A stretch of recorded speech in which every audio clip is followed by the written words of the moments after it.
The story I am about to tell was first whispered into my young ears by my aunt during my childhood, back when the nights were long, and the shadows in our imagination ran deep. Aunt Clarissa was a master storyteller, her tales crafted to tingle the spine without venturing into the grotesque. As the twilight painted the sky in its orange and lavender hues, she would regale my brothers and me with stories that danced in the realm between fact and fantasy. Those evenings were filled with her enchanting narratives, tales of vampires, witches, and other mysterious beings that stirred the imagination. In those moments, her voice became a bridge between reality and the supernatural, leaving us hanging on every word. But one night, I dared to question the boundary between fiction and reality. I asked her about the most unusual story she had ever encountered, and then she told me about events from her childhood, things she recalls with horror. According to her, the events occurred during the twilight years of the 20th century, somewhere between the 90s and the early 2000s. The setting was a provincial train station, a place of enchantment for children where dreams could be spun from the rhythmic passage of locomotives. Aunt Clarissa herself was around 12 to 14 years old at the time, and like all the children in the neighborhood, she and her friends would often converge at the station during those endless summer evenings. These were the evenings when they had exhausted the daylight with their adventures, leaving their youthful exuberance scattered across the fields and alleys. As the sun dipped below the horizon, they'd seek refuge on a grassy hill that overlooked the railway tracks. From their vantage point, they would observe the passing trains, particularly the passenger ones, each of which carried secrets hidden behind the windows. Yet, it wasn't just the trains that held their fascination. In Aunt Clarissa's small circle, there was a 20-year-old boy named Michael. He was a man who defied convention and blurred the boundaries between the ordinary and the extraordinary. Michael was different, not in an unsettling way, but rather in a way that earned him the title of the local goofball. Although the people in the neighborhood may have snickered at his peculiarities, nobody could fault him for any bizarre behavior. He laughed more than anyone she knew, his laughter being an ever-present symphony of amusement that accompanied him wherever he went. His conversations meandered through nonsensical avenues, as if his thoughts danced to a rhythm known only to him. For this, he was christened the Fool, but it was a moniker he bore with a grin. Aunt Clarissa recalled that he never quite fit in with his peers, yet his sheer enthusiasm for life transcended his oddities, and he was adored by the children. Every day, like a clockwork ritual, Michael would make his way to the station to assist with the unloading of wagons. His mental capacity might have been limited, but his physical strength and endurance were unparalleled. As the sun vanished below the horizon and the world embraced the inky shroud of night, Aunt Clarissa and her friends would gather on their chosen hill. Michael, with his infectious laughter, was their constant companion. He played with them, laughed with them, and watched the trains pass in stoic silence with them.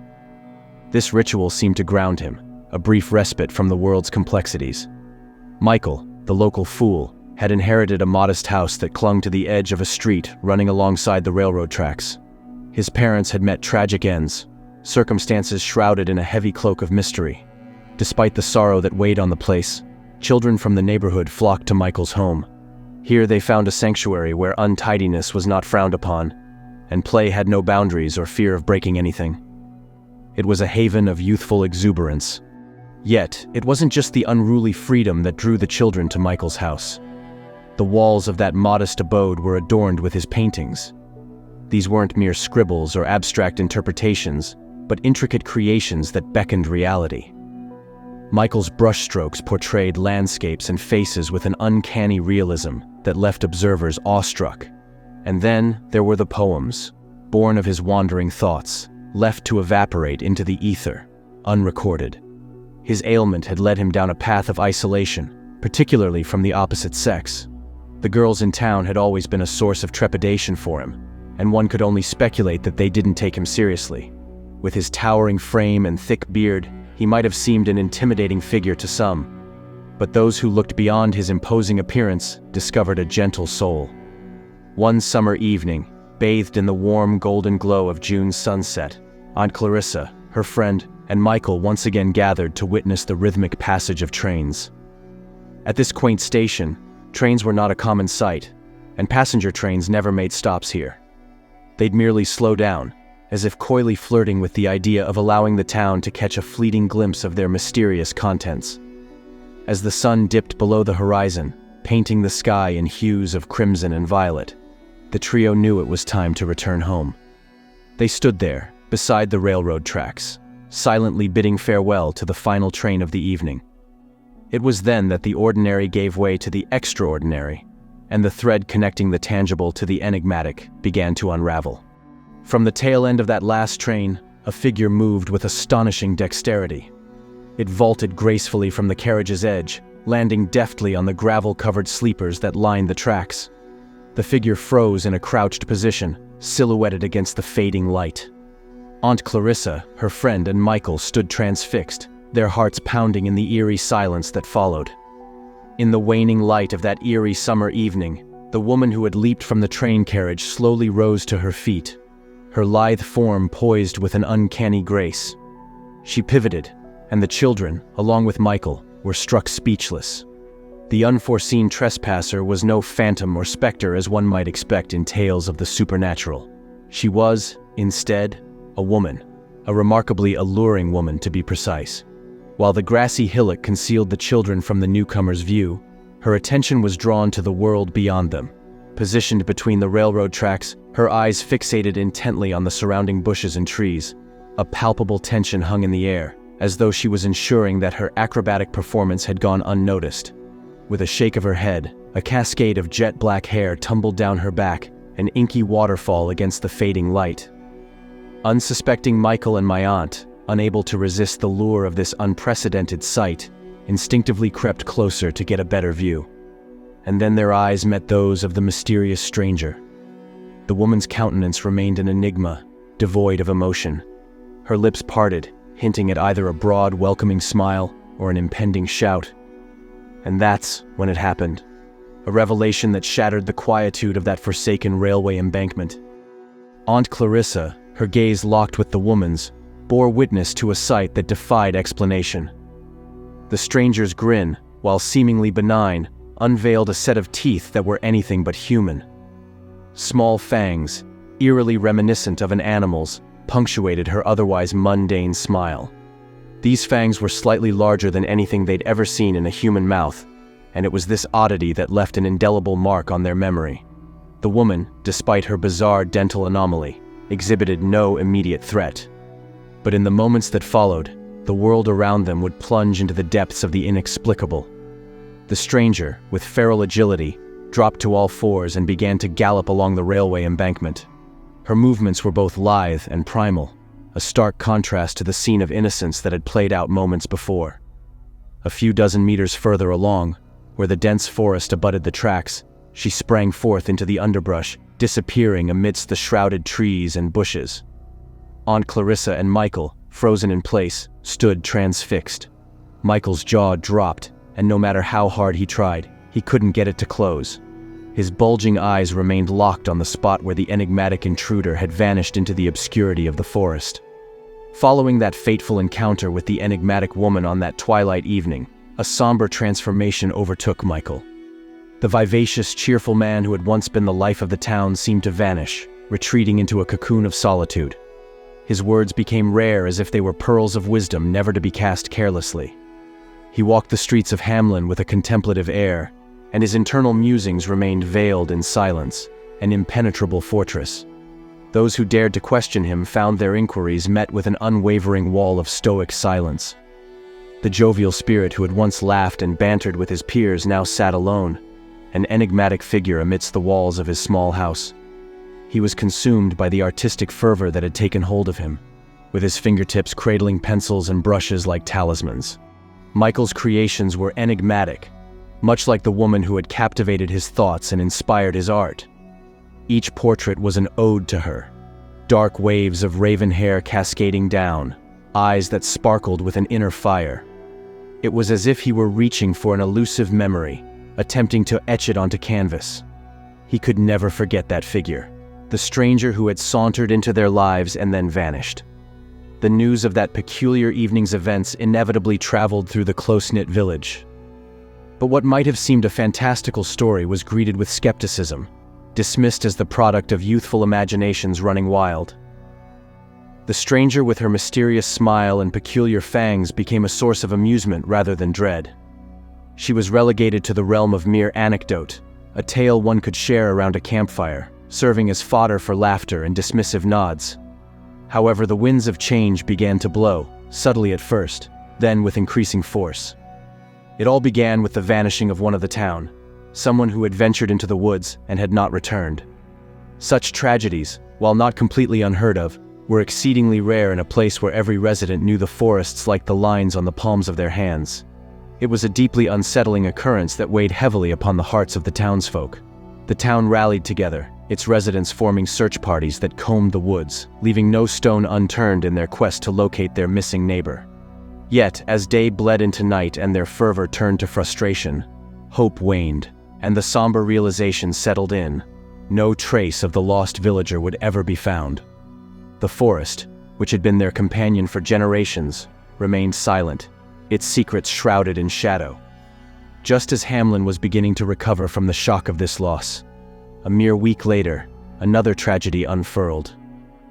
This time, it was a young girl, spirited and adventurous, who dared to tread into the woods alone, seeking solace and inspiration amidst the trees. She never re-emerged, and her absence sent tremors of fear and uncertainty through the community. Whispers of wolves running in packs and man-eating bears began to circulate, giving life to dark legends that had previously been little more than ghostly whispers. The town's collective memory, once filled with tales of carefree exploration and discovery in the woods, was now tainted by fear and dread. The once familiar trails that had been the playground of children now stood shrouded in apprehension, the echo of their laughter and adventures replaced by the haunting specter of loss. Families clung to one another as if the mere presence of loved ones could stave off the ominous aura that had gripped Hamlin. The unknown had invaded their lives, and the people of Hamlin could no longer rest easy, their once peaceful existence unraveling thread by thread. Amid the shroud of unease that descended upon Hamlin, there stood an enigmatic figure untouched by the collective apprehension that gripped the town: Michael. In stark contrast to the prevailing fear, he ventured deeper into the woods, becoming an elusive presence in the forest that had begun to haunt the villagers. His neglect of daily work was conspicuous, his responsibilities supplanted by a cryptic allure that beckoned him to the enigmatic depths of the forest. Each morning, he embarked on solitary sojourns, vanishing into the labyrinthine shadows of the woods, only to re-emerge as the sun's golden rays faded into twilight. His countenance bore the unmistakable traces of fatigue, but behind the weary eyes danced an elusive spark of satisfaction. While the town quivered in trepidation, another name was added to the somber list of inexplicable disappearances. A woman who had strayed from her companions and found herself swallowed by the dense undergrowth, vanished into the labyrinthine embrace of the forest, never to be seen again. Her disappearance sent ripples of distress through the community. Then came the discovery that would shatter what little solace remained. A hunting dog, faithful to its owner, unearthed a disturbing find. It was a discarded, severed hand. It had a ring on it, a ring that belonged to a woman who had disappeared. There was an ominous coldness to it all. In the wake of this gruesome revelation, the town's authorities, straining under the weight of terror and uncertainty, formulated a hypothesis that provided a bitter reassurance. Humans were not to blame. The shadowy figures responsible for these mysterious calamities, they proposed, were not fellow townsfolk but rather wild beasts, either wolves or bears. With a newfound determination, hunters and forest rangers assembled to eradicate the threat that had plunged Hamlin into a state of perpetual dread. Gunshots reverberated through the woods, their echoes piercing the eerie quiet, and the creatures that had terrorized the town met their demise. In the wake of this purging, a deceptive serenity seemed to settle over the town, as if the darkness that had threatened to envelop Hamlin had finally been exorcised. Yet, amidst the triumphant cries of victory, an unease lingered, a sense that the malignant presence that had prowled the woods was not so easily vanquished. The terrors that had gnawed at the edges of Hamlin's collective psyche appeared to be stilled. Houses that once cowered along the railroad line, in the ominous shadow of the forest, began to feel secure once more. Yet, there was a subtle change in the wind, a whisper of disquiet that rippled through the town. reports began to emerge from the very heart of Hamlin, detailing the perplexing vanishing of livestock. Cows, the lifeblood of the town, and even cherished family dogs were unexplainably gone. Authorities brushed these occurrences aside as mere inconveniences, attributing them to the capricious whims of fate, the occasional misfortune beneath the lumbering trains or the creatures of the woods. The town may have returned to a semblance of normalcy, but the peculiar air of uncertainty that clung to Hamlin and the mystery of Michael's secretive forest forays persisted, lurking in the undercurrent of the townsfolk's lives. In the wake of the police investigation, a cloud of suspicion descended upon Michael, darkening his already somber existence. The authorities had cast a wary eye in his direction, but the cloak of guilt eluded their grasp. No concrete evidence could be found to tie him to the strange and sinister series of events that had befallen Hamlin. So, with a stern reminder of the authorities' watchful eye, Michael was released, the shadows of doubt retreating but never truly dispersing. As he returned to the small town from the police station, an eerie transformation began to manifest within him. Michael, once known for his cheerful disposition and friendly demeanor, had become an unsociable recluse. He walked the streets of Hamlin with an aura of bitterness or fear. The innocence of his interactions with his fellow townsfolk had faded. The few who dared to approach him were met with silence, and his isolation grew like a towering wall around him. Days turned into weeks, and the town watched, fascinated yet wary, as Michael's strange behavior intensified. The woods, the epicenter of the enigma, beckoned to him like a siren's call. With each new day, he ventured deeper into the tangled labyrinth of trees and shadows, casting himself willingly into the heart of the forest's mystery. There, amidst the quiet whispers of the ancient trees and the shifting dance of leaves, he found solace, or perhaps something more profound. As autumn descended upon Hamlin, a chilling bite filled the air, and the woods lost some of their allure. Michael withdrew from his daily treks, trading them for solitary confinement within his home. His children, once regular visitors, were turned away. A dark and heavy atmosphere clung to his dwelling, thickening the air with unspoken dread. The town's curiosity gave way to suspicion as whispers grew in volume and urgency. A neighbor, concerned for Michael's well-being, kept a watchful eye on his window for several days. What he witnessed sent shockwaves of terror through Hamlin. Michael's form, his eyes vacant and unblinking, stared out from the window. He remained motionless, unresponsive to waves and greetings from the street. Fearful that something had gone terribly wrong, a group of townsfolk decided to confront the eerie enigma that had enveloped their former friend. With trepidation in their hearts, they ventured into his house. What they found would haunt their dreams and etch the memory into their souls. Within the dim, foreboding interior of Michael's home, they stumbled upon a grotesque and bewildering tableau. His head, severed from his body, rested on the windowsill, its hollow eyes gazing into the void beyond. Blood saturated the floor, turning it into a sea of crimson, and the once cherished walls adorned with Michael's vibrant artwork were now marred by sinister splatters of red. The enigma deepened as the realization settled in. There was no body to be found. Michael's physical form had vanished, leaving only the disembodied head as a grotesque testament to the unexplainable horrors that had transpired. The room bore signs of struggle and confusion, with 2 single beds pushed together behind a curtain in a corner. It was a stark departure from what the children who had visited before had witnessed, Michael occupying only one of the beds. Scattered across the floor were women's clothing and personal effects, all serving as unsettling reminders of a recent presence, most likely a woman who had shared Michael's solitude. Yet, the nature of this person's connection to his fate remained a mystery, shrouded in ambiguity. The investigation that ensued was a tangled labyrinth of unanswered questions, leading the authorities into the heart of a riddle that defied resolution. Hamlin, a town already ensnared in a web of unfathomable horrors, was plunged even deeper into the abyss of terror and inexplicability. As the ominous specter of fear enveloped the town of Hamlin, the unsettling circumstances surrounding Michael's inexplicable end cast a chilling shadow upon its residents. The once tight-knit community found itself besieged by an insidious dread, each passing day adding more layers of confusion and paranoia to their already frayed nerves. If a strong and resilient figure like Michael could meet such a gruesome fate, The inhabitants of Hamlin pondered their own vulnerability with a growing sense of dread. Rumors and conjectures swirled through the town like a relentless storm, birthing a collective hysteria that refused to be tamed.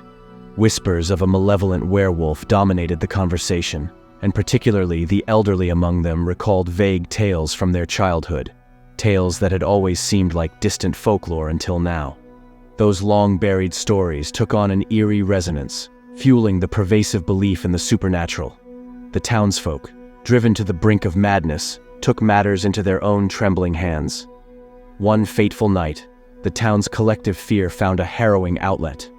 A frenzy of paranoia seized the people, and with grim determination, they marched to Michael's house, armed with boards, nails, and a twisted conviction. They boarded up the windows and barricaded the doors, and then they set the aged structure ablaze. The old house, once a sanctuary of rustic charm, roared with the fury of the inferno. Flames licked hungrily at the timber, and the structure crumbled under the merciless assault. The heat of the conflagration seared the faces of those who had taken part, their expressions contorted with a macabre blend of horror and determination. As the fire devoured the building, it gave birth to a cacophony of terror. From the heart of the blaze, a haunting symphony of anguish and despair mingled with the snap and crackle of the inferno, as if the very flames were sentient and aware of the grotesque act transpiring. Within the cauldron of flames and despair, a guttural and otherworldly roar reverberated, shaking the souls of those who bore witness. Women fainted, and men were gripped by paralyzing fear. Even the village dogs, which had barked relentlessly before, fell silent as if under some malevolent enchantment, retreating to the solace of their kennels. The fire brigade, hastily summoned, arrived on the scene, their hoses and pumps unleashing torrents of water upon the still smoldering ruins. But it was a futile effort, for the flames had already left their mark, consuming all that stood in their path. When the charred remnants of Michael's house were finally doused, only a skeletal framework remained, a grim and skeletal memorial to a darkness that had taken root in Hamlin. Among the ashen ruins and soot-blackened cinders, investigators uncovered a grisly discovery: an unidentifiable human body, charred beyond recognition. It was impossible to determine the gender or identity of the ill-fated individual.